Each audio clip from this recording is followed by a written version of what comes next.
आज की कक्षा में आप सबका स्वागत है। आज हम लोग पढ़ेंगे एनसीईआरटी कक्षा 9 का पाठ्य पुस्तक शेमुसी का दूसरा पाठ स्वर्ण काकः। तो चलिए शुरू करते हैं हम लोग अपना विषय।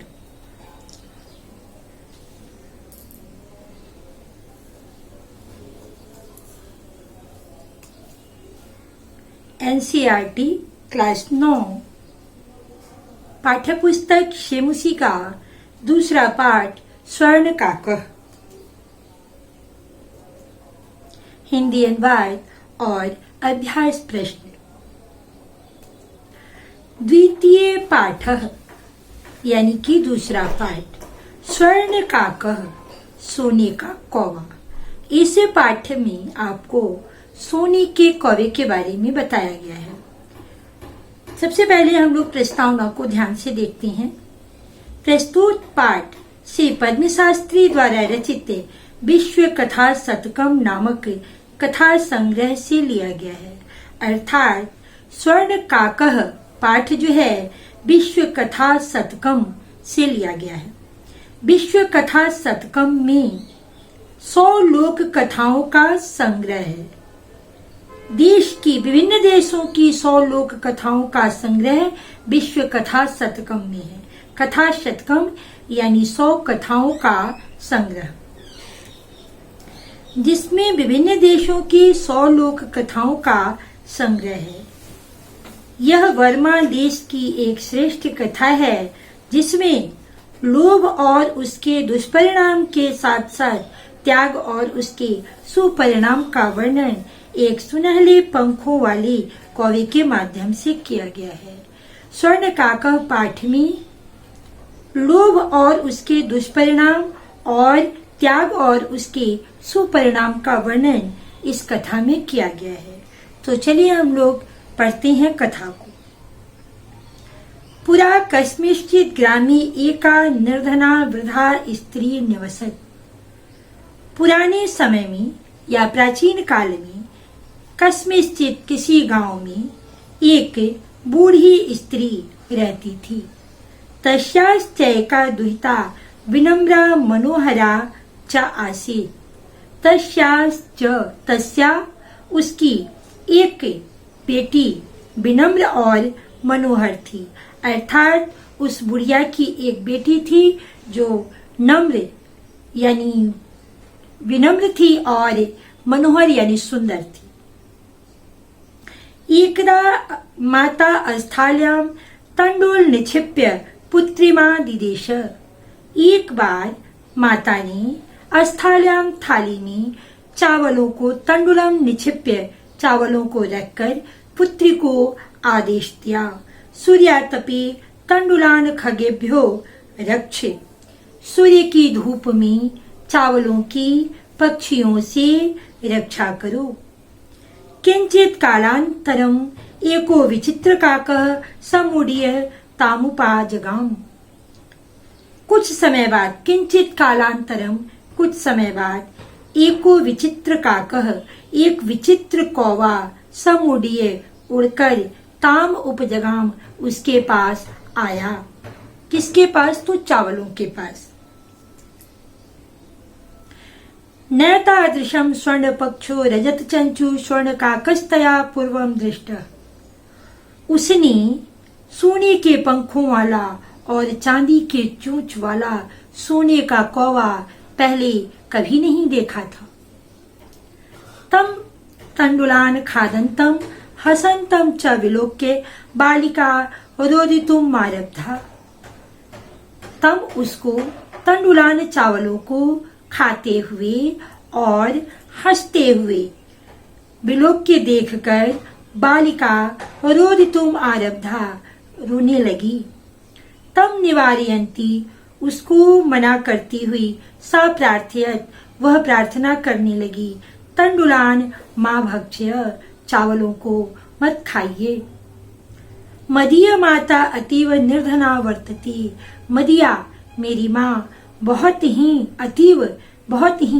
निर्धना गरीब है। स्वर्ण पक्ष काकः प्रोवाच।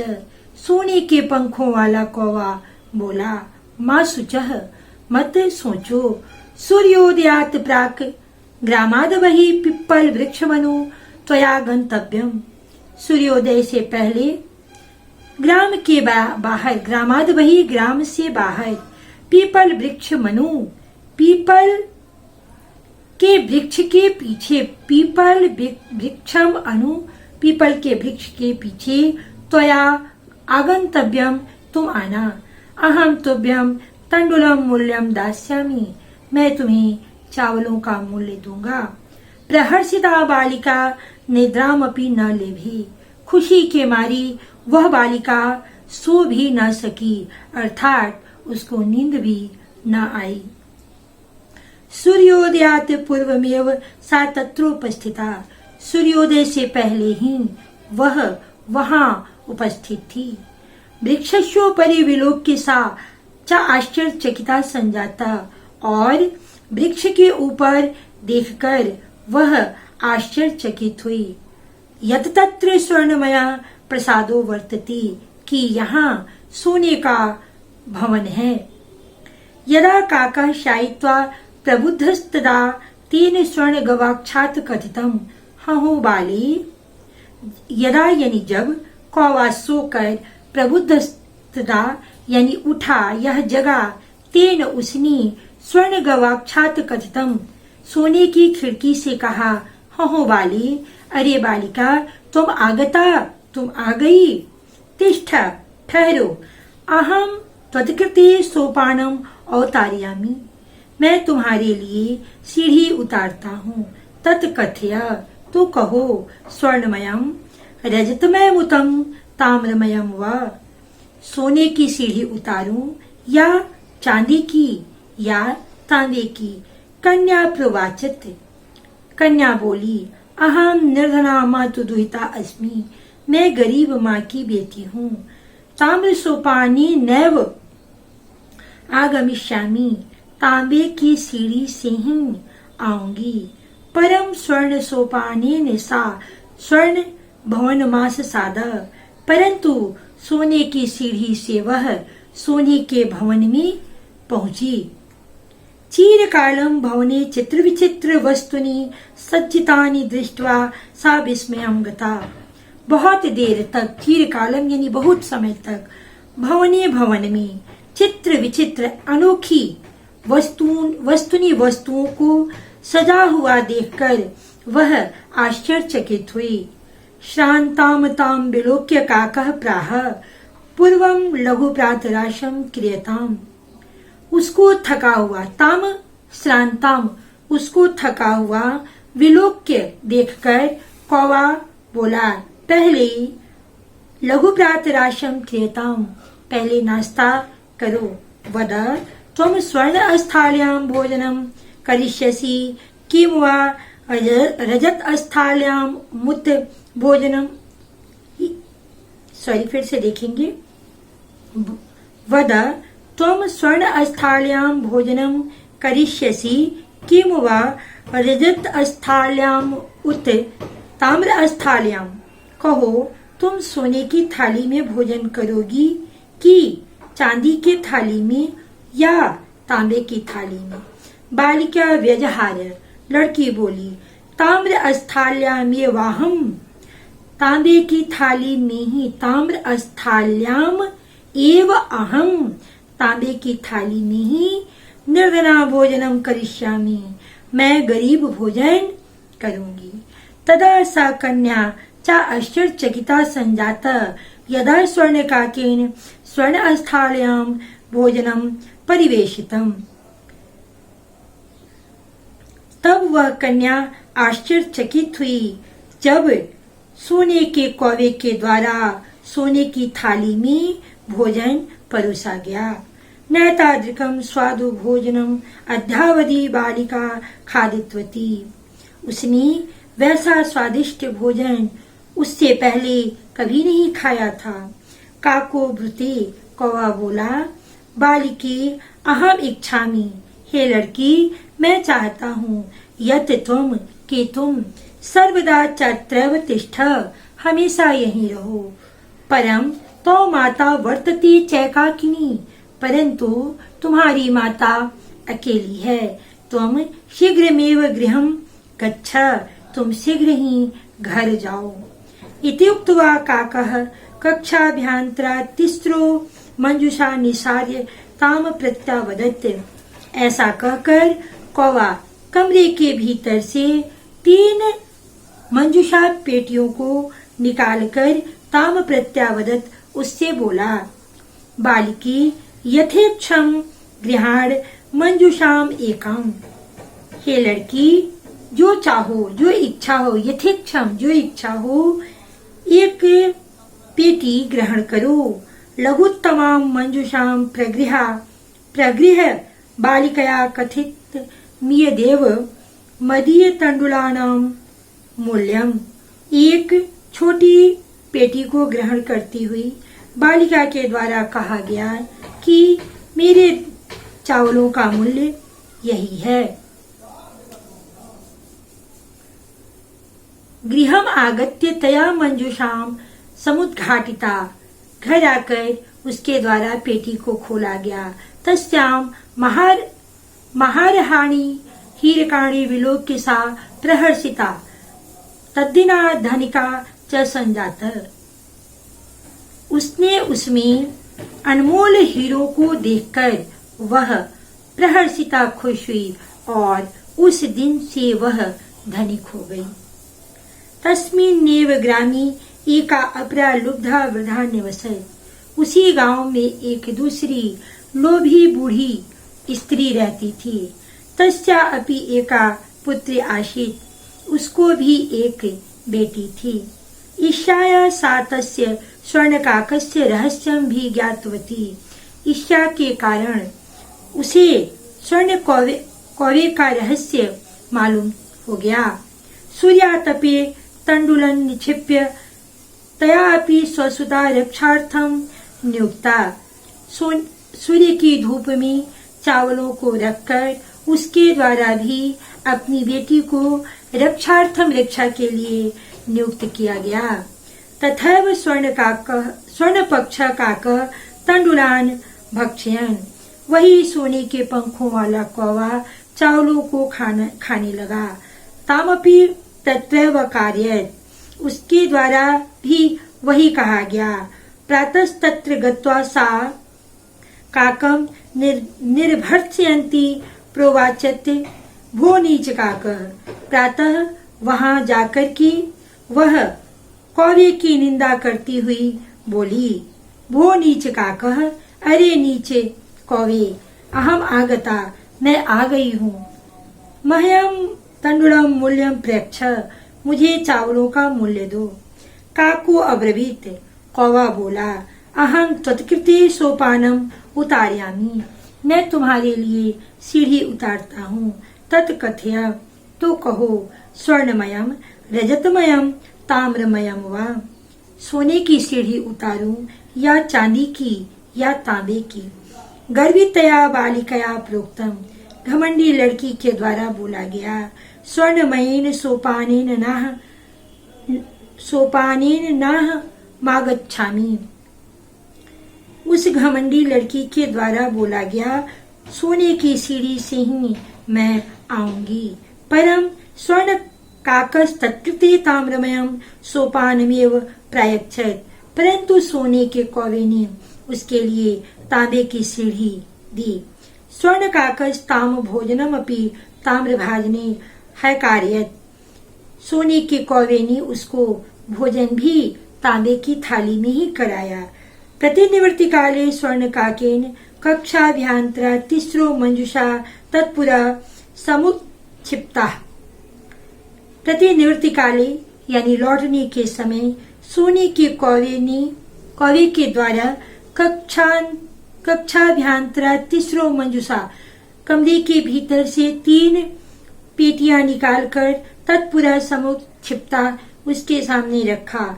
लोभाविष्टा सा बृहत्तमा मंजुषा गृहीतवती। लोभ के कारण उस लड़की ने सबसे बड़ी वाली पेटी ग्रहण की।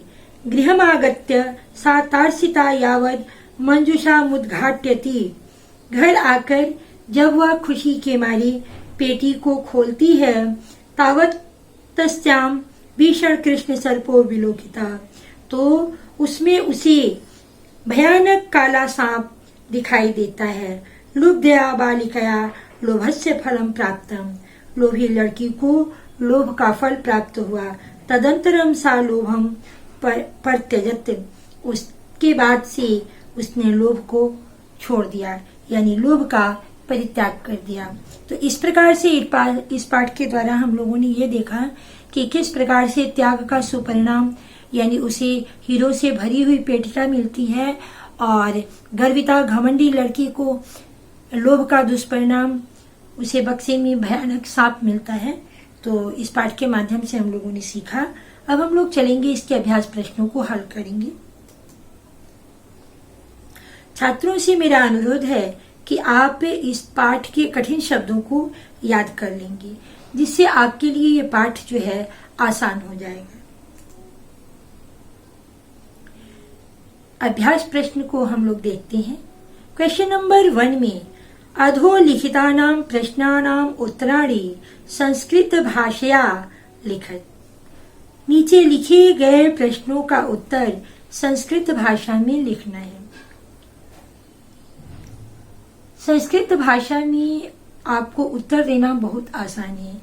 अगर प्रश्नवाचक शब्दों के स्थान पर आप केवल आंसर को वहां पे अगर रिप्लाई कर देते हैं तो आपका आंसर बिल्कुल सटीक बन जाता है। अब यहाँ हम आपको एग्जाम्पल के थ्रू बता देंगे। निर्धनाया वृद्धाया दुहिता कीदृशी आसीत्। यहाँ पे कीदृशी शब्द प्रश्नवाचक है। इस प्रश्न का अर्थ हुआ कि निर्धन बूढ़ी की बेटी कैसी थी, उसका स्वभाव कैसा था। तो हम लोग कीदृशी के स्थान पर निर्धन बूढ़ी की बेटी का स्वभाव अगर रख देंगे तो आपका आंसर बिल्कुल सही हो जाएगा। अर्थात विनम्रा मनोहरा च, पूरी लाइन आप देखेंगे, निर्धनाया वृद्धाया दुहिता विनम्रा मनोहरा च आसीत्। क्वेश्चन नंबर 2 में है बालिकया पूर्वम किम न दृष्टुम आसीत्। लड़की के द्वारा पहले क्या नहीं देखा गया था। तो हम लोग किम के स्थान पर अगर आंसर को रख देते, क्योंकि किम प्रश्नवाचक शब्द है, तो आपका सेकंड क्वेश्चन का आंसर बिल्कुल सही हो जाएगा। क्या नहीं देखा था, तो लड़की ने पहले सोने के पंखों वाला और चांदी के चोंच वाला सोने का कौवा कभी नहीं देखा था। यहाँ आप देखेंगे बालिकया पूर्वम स्वर्ण पक्षो रजत चंचू स्वर्ण काकम न द्रष्टुम आसीत्। बालिका के द्वारा पहले सोने के पंखों वाला चांदी के चोंच वाला कौवा नहीं देखा था। ग में है रुंदन्ति बालिकाम काकः कथम आश्वासयत्। अब यहाँ पे कथम, कैसे, रोती हुई लड़की को कौवे ने कैसे आश्वासन दिया, किस तरह से समझाया। तो कथम की जगह आप आंसर को रखेंगे मां शुचः, मत सोचो, अहम तुभ्यम तंडुलम मूल्यम दास्यामि, मैं तुम्हें चावलों का मूल्य दूंगा। एतत् कथित्वा, यह कहकर रुदन्ति बालिकाम काकः आश्वासयत्। ऐसा कहकर रोती हुई लड़की को कौवे ने आश्वासन दिया। मां शुचः, मां शुचः, मत सोचो, अहम तुभ्यम तंडुलम मूल्यम दास्यामि, मैं तुम्हें चावलों का मूल्य दूंगा। इति कथित्वा, ऐसा कहकर रुदन्ति बालिकाम काकः आश्वासयत्, रोती हुई लड़की को कौवे ने आश्वासन दिया। घर में है बालिका किम दृष्ट्वा आश्चर्यचकिता जाता। लड़की क्या देखकर आश्चर्यचकित हुई, तो सोने का भवन। किम के स्थान पर अगर हम सोने का भवन स्वर्ण प्रसादम, तो यहाँ पे अगर रख देते हैं सोने के भवन को देखकर, तो आपका आंसर बिल्कुल सही हो जाता है। बालिका स्वर्ण प्रसादम दृष्टवा आश्चर्यचकिता जाता। लड़की सोने का भवन देख करके आश्चर्यचकित हुई। अगला प्रश्न है, बालिका केन सोपानेन स्वर्ण भवनम आसाद। लड़की के द्वारा किस प्रकार की सीढ़ी से, लड़की किस प्रकार की सीढ़ी से सोने के भवन में पहुंची। तो जो पहली वाली बालिका थी, जो कि घमंडी नहीं थी और विनम्र थी, वह लड़की सोने की सीढ़ी से स्वर्ण भवनम आसाद, सोने के भवन में प्रवेश की। तो आप यहाँ लिखेंगे प्रथम बालिका स्वर्ण सोपानेन स्वर्ण भवनम आसाद, या बालिका स्वर्ण सोपानेन स्वर्ण भवनम आसाद, लड़की सोने की सीढ़ी से सोने के भवन में पहुंची। अगला प्रश्न है, सा ताम्र स्थाल्याः चयनाय किम तर्कम ददाति। उसने तांबे की थाली का चयन करने के लिए क्या तर्क दिया। तो तांबे की थाली का चयन करते हुए उसने कहा कि अहम निर्धना मातु दुहिता अस्मि, या अहम निर्धना तु ताम्र स्थाल्या भोजनम करिष्यामि। मैं निर्धन तो तांबे की थाली में ही भोजन करूंगी। तो आप यहाँ देखेंगे, सा ताम्र स्थाल्याः चयनाय तर्कम ददाति। अहम निर्धना तु ताम्र स्थाल्याम भोजनम करिष्यामि। मैं निर्धन तो तांबे की थाली में ही भोजन करूंगी। सा ताम्र स्थाल्याः चयनाय तर्कम ददाति। वह तांबे की थाली का चयन करते हुए तर्क देती है, क्या। अहम निर्धना तु ताम्र स्थाल्यामेव भोजनम करिष्यामि। मैं निर्धन तो तांबे की थाली में ही भोजन करूंगी। अगला प्रश्न है, गर्विता बालिका कीदृशम सोपानम अयाचत कीदृशम च प्राप्तनोत।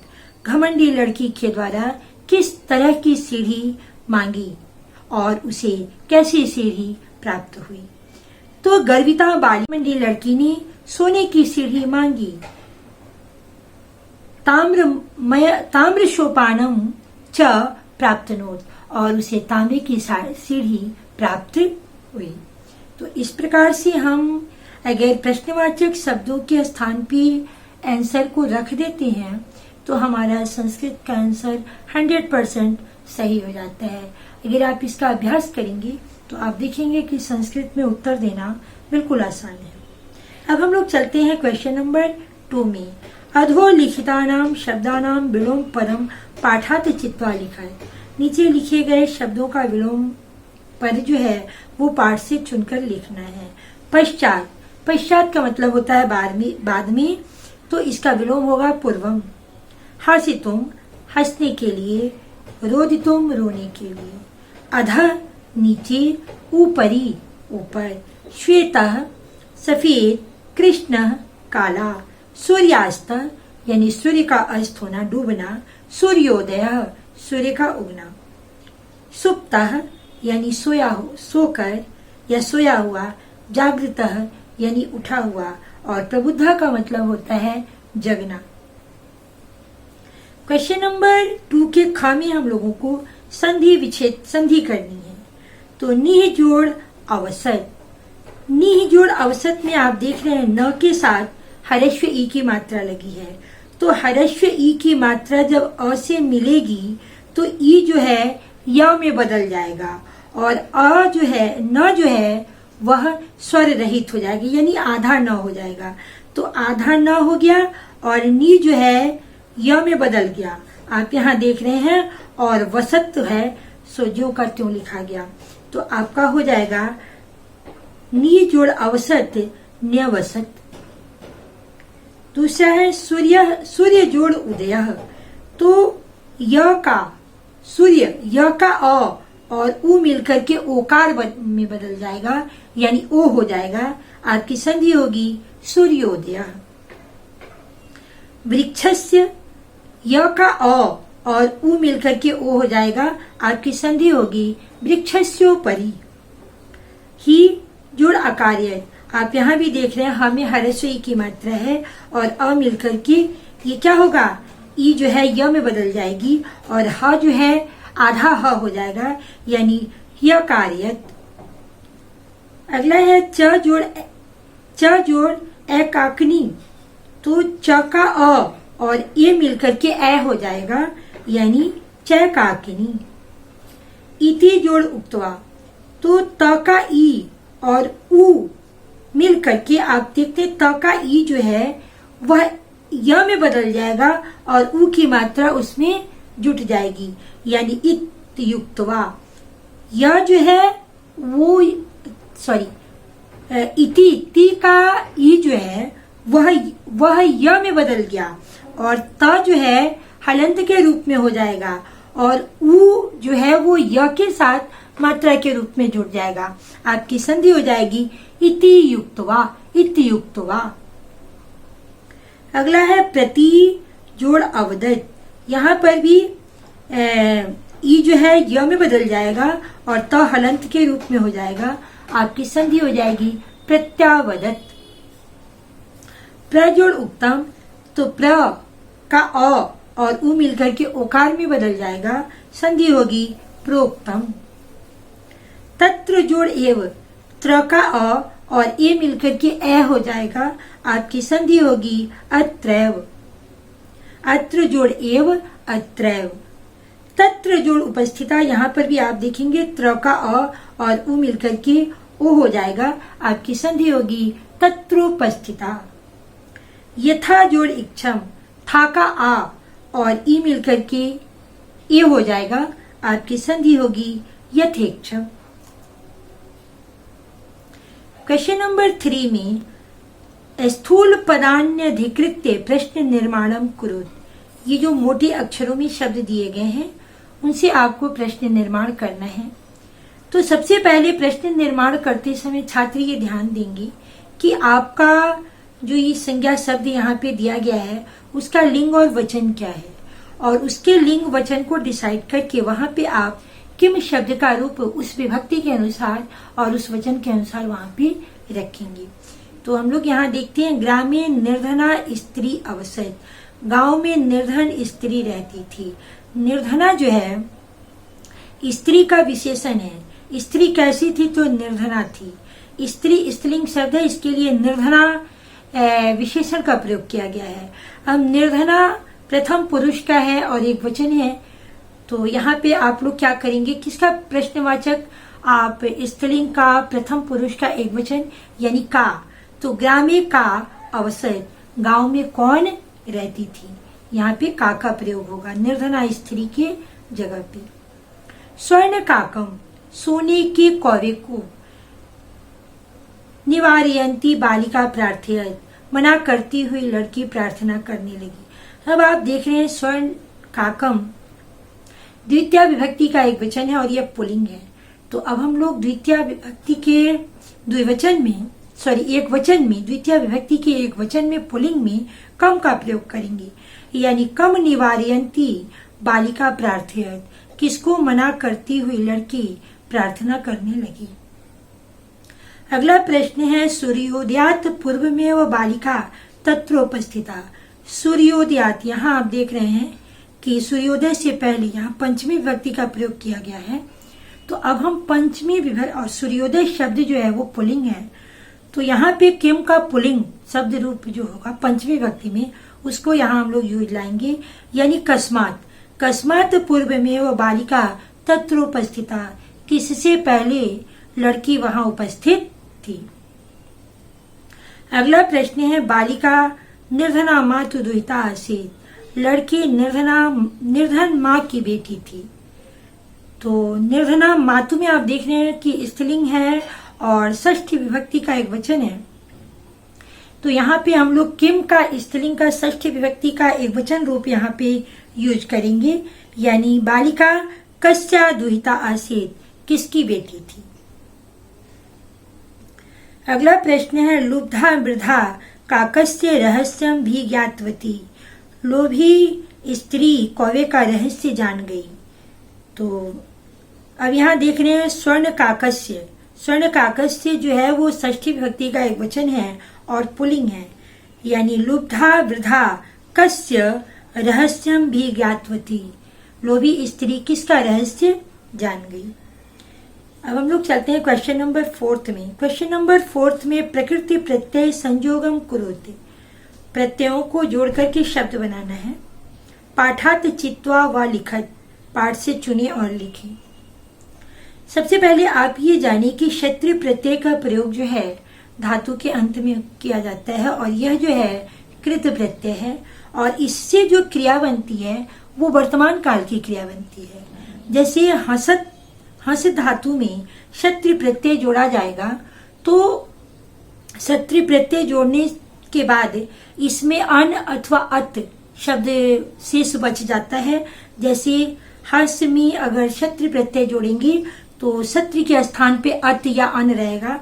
अगर मान लीजिए यहाँ पे अत को रख के हम देखते हैं तो हमारा शब्द बनेगा अहसत, और अगर यहाँ अन रख के हम देखते हैं तो हमारा शब्द बनेगा हसन, यानी हंसते हुए, हंसते हुए। फिर उसी प्रकार से भक्ष धातु में अगर क्षत्रिय प्रत्यय जोड़ेंगे तो होगा भक्षत या भक्षयन, भक्षयत यानी खाते हुए देखकर। उसके बाद ग में है वी जोड़ लोकप्रिय जोड़ ल्यप। तो यहाँ पे ल्यप प्रत्यय जब जुड़ेगा तो धातु के पहले उपसर्ग रहेगा। यहाँ पे वी उपसर्ग है, लोकप्रिय धातु है और ल्यप प्रत्यय है। तो ल्यप प्रत्यय के योग में ल और प का लोप हो जाता है, केवल यह शेष रह जाता है। तो हमारा शब्द बनेगा विलोक्य। उसी प्रकार से नि उपसर्ग है, छिप धातु है और ल्यप प्रत्यय है। यहाँ पर भी ल और प का लोप हो जाएगा और यह शेष रहेगा, हमारा शब्द बनेगा निक्षिप्य। अगला शब्द है अंगामी आ जोड़ गम जोड़ ल्यप। तो आ जोड़ गम जोड़ ल्यप में ये हमारा शब्द बनेगा, ल और प का लोप हो जाएगा और शब्द हो जाएगा आगत्य। दृश्य धातु में कत्वा प्रत्यय जोड़ेंगे तो दृश्य का स जो है वो मूर्धन्य श में बदल जाएगा और क जो है वो ट में बदल जाएगा और वह शेष रह जाएगा। आपका शब्द बनेगा दृष्टवा। उसी प्रकार से सी में कत्वा प्रत्यय जोड़ेंगे तो आपका शब्द बनेगा साइत्वा। वृद्ध जो है ये जातिवाचक संज्ञा है, वृद्ध यानी बूढ़ा। इसमें हम टाप, ये शब्द है जातिवाचक संज्ञा है और इसमें हम टाप प्रत्यय लगा करके स्त्रीलिंग शब्द बनाएंगे, यानी वृद्ध में टाप प्रत्यय लगेगा तो शब्द बनेगा वृद्धा, यानी बुढ़िया या बूढ़ी। उसी प्रकार से सुत पुल्लिंग शब्द है, जातिवाचक संज्ञा है और इसमें टाप प्रत्यय लगाएंगे तो हमारा शब्द बनेगा सुता, यानी बेटी। लघु शब्द में तमप प्रत्यय लगाएंगे तो वहां पे बनेगा लघुत्तमम। तमप और तरप प्रत्यय का प्रयोग जो है ये तुलनात्मक अर्थ में किया जाता है। जब किसी वस्तु से हमें कंपैरिजन करना होता है तो तरप और तमप प्रत्यय का प्रयोग करते हैं, यानी सबसे छोटा लघुत्तमम, सबसे छोटा, और लघुत्तरः यानी उससे छोटा। इस तरह से तुलना के अर्थ में किया है। और ये तमप प्रत्यय है यानी सबसे छोटा। तो जैसे हम लोग डिग्री पढ़ते हैं ना, कंपैरेटिव डिग्री, सुपरलेटिव डिग्री, तो उस तरह से डिग्री के अर्थ में इसका यूज किया जाता है। क्वेश्चन नंबर 5 में हम लोगों को शब्द दिए गए हैं, उनसे प्रत्ययों को अलग करना है। प्रकृति प्रत्यय विभागम कुरु, यानी प्रकृति प्रत्ययों को अलग करना है। हसंतम, हसंतम में हस धातु है और क्षत्रिय प्रत्यय है। उसी प्रकार से रोदितुम में रुद धातु है और तुमुन प्रत्यय है। वृद्धा में वृद्ध शब्द है, जातिवाचक संज्ञा है और टाप प्रत्यय है। भक्षयन में भक्ष धातु है और क्षत्रिय प्रत्यय है। दृष्टवा में दृश्य धातु है और कत्वा प्रत्यय है। विलोक्य में वे उपसर्ग है, लोकक्रिय धातु है और ल्यप प्रत्यय है। निक्षिप्य में नि उपसर्ग है, छिप धातु है और ल्यप प्रत्यय है। शायित्वा में आगत्य में आ उपसर्ग है, गम धातु है और ल्यप प्रत्यय है। उसी प्रकार से शायित्वा में सी धातु है और कत्वा प्रत्यय है। सुता में सुत शब्द है, पुल्लिंग का शब्द है, जातिवाचक संज्ञा है। सुत का मतलब होता है बेटा, और इसमें यहाँ सुत होगा, यहाँ पे अ की मात्रा नहीं रहेगी। सुते जोड़ टाप आपका शब्द बनेगा सुता। सुत का मतलब होता है बेटी, और सुता का मतलब सुत का मतलब होता है बेटा, और सुता का मतलब होता है बेटी। तो सुत शब्द में टाप प्रत्यय जोड़ करके स्त्रीलिंग शब्द बनता है सुता। उसी प्रकार से लघुत्तमम, तो यहाँ पे आप देखेंगे कि लघु शब्द है छोटा और उसमें तम प्रत्यय जोड़ा गया, तो ये शब्द बना लघुत्तमम यानी सबसे छोटा। अब हम लोग क्वेश्चन नंबर 6 में अधोलिखितानि कथनानि कह का कम काम च कथति।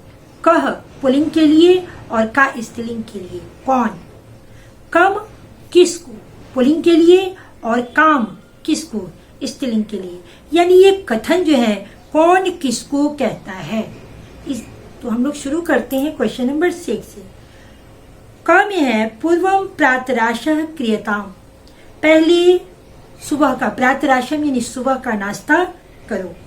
तो ये कथन कौवा कहता है। कौन कहता है? कौवा। आप कहेंगे कह कथ्यति, तो स्वर्ण का कह किसको कहता है? तो बालिका को, तो बालिकाम। ख में सूर्या तपे तंडुलान खगेभ्यो रक्षे, सूर्य की गर्मी में चावलों की पक्षियों से रक्षा करो। तो ये कौन कहता है? तो वृद्धा स्त्री। का कथ्यति कौन कहता है? तो वृद्धा स्त्री। किसको कहती है? काम कथ्यति किसको कहती है? तो दुहिताम, अपनी बेटी। अगला प्रश्न है तंडुलान मां भक्ष्य, चावलों को मत खाइए। ये कौन कहता है? बालिका। का कथ्यति बालिका, काम कथ्यति स्वर्ण काकम। अहम तुभ्यम तंडुलम मूल्यम दास्यामि, मैं तुम्हें चावलों का मूल्य दूंगा। कह कथ्यति स्वर्ण काकः, काम कथ्यति बालिकाम। अगला प्रश्न है भो नीच काकः अहम आगता मह्यम तंडुलम मूल्यम प्रेक्ष। अरे नीच कौवे, मैं आ गई, मुझे चावलों का मूल्य दो। का कथ्यति किसने कहा? गर्विता बालिका, घमंडी लड़की ने कहा। कम कथ्यति किसको कहा? स्वर्ण का कम कथ्यति, सोने के कौवे को कहा। अब हम लोग क्वेश्चन नंबर 7 में चलेंगे। उदाहरणम नुसृत्य कोष्ठ गतिषु पदेषु पंचमी विभक्त प्रयोगम कृत्वा रिक्त स्थानानि पूरयेत्। उदाहरण का अनुसरण करके, ये एग्जाम्पल जो दिया है उसको देख करके उसी के अनुसार ये ब्रैकेट में जो शब्द दिए गए हैं उनका पंचमी विभक्ति में प्रयोग करते हुए रिक्त स्थानों की पूर्ति करनी है। पहला एग्जाम्पल है मुस्क विलाद वही निर्गच्छति, चूहा बिल से बाहर निकलता है। अब बिल शब्द में पंचमी विभक्ति का प्रयोग किया गया है अलगाव के अर्थ में। बिल से बाहर निकलता है यानी बिल से अलग होता है। अब हम लोग क्वेश्चन नंबर 7 का क देखेंगे। जनः बहि आगच्छति, लोग बाहर आते हैं। कहाँ से? तो गांव से। तो गांव में हम लोग ग्राम शब्द में पंचमी विभक्ति का प्रयोग करेंगे ग्रामात। जनः ग्रामात बहि आगच्छति, लोग गांव से बाहर आते हैं। ख में है नद्या निस्सरन्ति, नदियां निकलती हैं। कहाँ से? तो पर्वत से। तो पर्वत शब्द में हम लोग पंचमी विभक्ति का प्रयोग करेंगे। तो नद्या पर्वतात निस्सरन्ति, नदियां पर्वतों से निकलती हैं। अगला प्रश्न है कि पत्राणि पतन्ति, पत्ते गिरते हैं। कहाँ से? तो वृक्ष से। तो वृक्ष शब्द में हम लोगों को पंचमी विभक्ति का प्रयोग करना है। आपका शब्द बनेगा वृक्षाते पत्राणि पतन्ति, वृक्ष से पत्ते गिरते हैं। उसके बाद है बालकः बिभेति, लड़का डरता है। यहाँ देखेंगे कि अपादान कारक का प्रयोग भय की स्थिति में भी होता है, अर्थात जिससे डरा जाए, जिससे भय उत्पन्न हो, उसमें अपादान कारक होता है और पंचमी विभक्ति का प्रयोग होता है। तो यहाँ बालक डरता है, लेकिन किससे? शेर से। तो शेर में, सिंह में पंचमी विभक्ति होगी, अर्थात बालक सिंहात बिभेति, बालक शेर से डरता है। अगला प्रश्न है ईश्वरः त्रायते, ईश्वर बचाता है, रक्षा करता है, किससे? तो क्लेश से। तो त्राण के अर्थ में भी आपका पंचमी विभक्ति का प्रयोग होता है, अपादान कारक होता है, अर्थात जिससे रक्षा की जाती है, जो बचाता है उसमें, तो जिससे बचाव किया जाता है उसमें। तो आप यहाँ देखेंगे कि ईश्वर किससे बचाता है? तो क्लेश से, दुख से। तो ईश्वर क्लेशात त्रायते, ईश्वर कष्ट से बचाता है, क्लेश से बचाता है। अगला प्रश्न है प्रभु भक्तम निवारयन्ति, भगवान जो है भक्तों को निवारयन्ति यानी बचाते हैं, किससे? तो पाप से। तो पाप शब्द में आपका पंचमी विभक्ति होगा, यानी प्रभु भक्तम पापात निवारयन्ति। तो इस प्रकार से हम लोग पंचमी विभक्ति का प्रयोग करके रिक्त स्थानों की पूर्ति करेंगे। तो ये आपका जो पाठ था स्वर्ण काकः, ये पूरा हुआ। अगर आपको मेरा प्रयास पसंद आए तो आप वीडियो को लाइक कीजिएगा, चैनल को सब्सक्राइब कीजिएगा और बेल आइकन प्रेस करिएगा।